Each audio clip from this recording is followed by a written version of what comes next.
এই মহাবিশ্বের বয়স প্রায় 13.8 বিলিয়ন বছর। অসীম সময়, অসীম শূন্যতা। আর এই বিশালতার মাঝে আপনার পুরো জীবন, তা তো একটি ক্ষণস্থায়ী মুহূর্ত। একদিন আপনার সব অর্জন, স্মৃতি, সম্পর্ক সবকিছুই মিলিয়ে যাবে, কোনো চিহ্ন থাকবে না।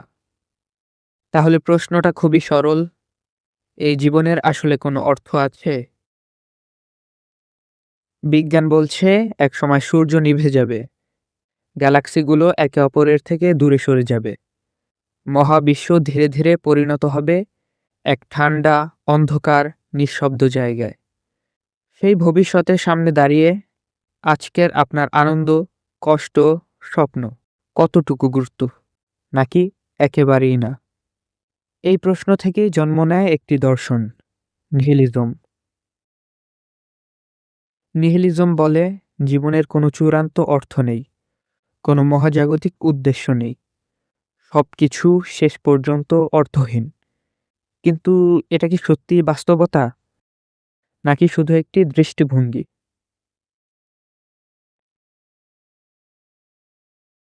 নিহিলিজম শব্দটি জনপ্রিয় হয় রাশিয়ান লেখক ইভান তুর্গেনেভের ফাদার্স অ্যান্ড সানস উপন্যাসে। পরে এই ধারণাটিকে আরও গভীরভাবে বিশ্লেষণ করেন জার্মান দার্শনিক ফ্রেডরিক নিৎসে। তিনি বলেছিলেন, গড ইজ ডেড, অর্থাৎ ঈশ্বর মৃত। কিন্তু তিনি এটা উদযাপন করেননি, বরং তিনি চিন্তিত ছিলেন। নিৎসে মনে করতেন, যখন মানুষ ধর্ম ও বিশ্বাস থেকে দূরে সরে যাবে, তখন তারা হারাবে তাদের নৈতিক ভিত্তি।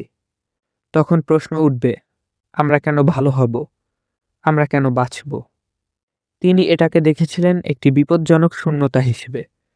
তবে তার কাছে নিহিলিজম ছিল শেষ নয়, বরং একটি পরিবর্তনের সময়। পুরনো বিশ্বাস ভেঙে গেছে, কিন্তু নতুন কিছু এখনো তৈরি হয়নি।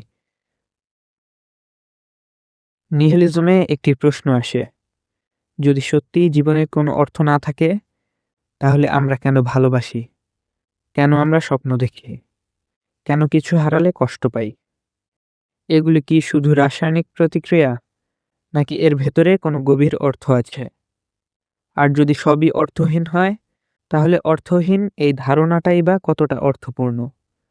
কিছু মানুষ মনে করেন নিহিলিজম মানুষকে এক ধরনের স্বাধীনতা দেয়, কারণ যদি কোনো নির্ধারিত উদ্দেশ্য না থাকে, তাহলে আপনি নিজের পথ নিজেই তৈরি করতে পারেন।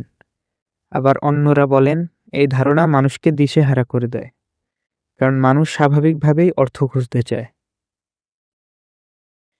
হয়তো মহাবিশ্ব আমাদের কোনো অর্থ দেয়নি, অথবা হয়তো আমরা এখনো সেই অর্থ খুঁজে পাইনি। কিন্তু একটা জিনিস নিশ্চিত, আমরা প্রশ্ন করি, আমরা অনুভব করি, আমরা খুঁজি। আর হয়তো এই খোঁজার মধ্যেই লুকিয়ে আছে আমাদের জীবনের আসল অর্থ। আপনার কি ধারণা, জীবনের কি কোনো অর্থ আছে, নাকি আমরা শুধুই অর্থ খুঁজে বেড়াচ্ছি?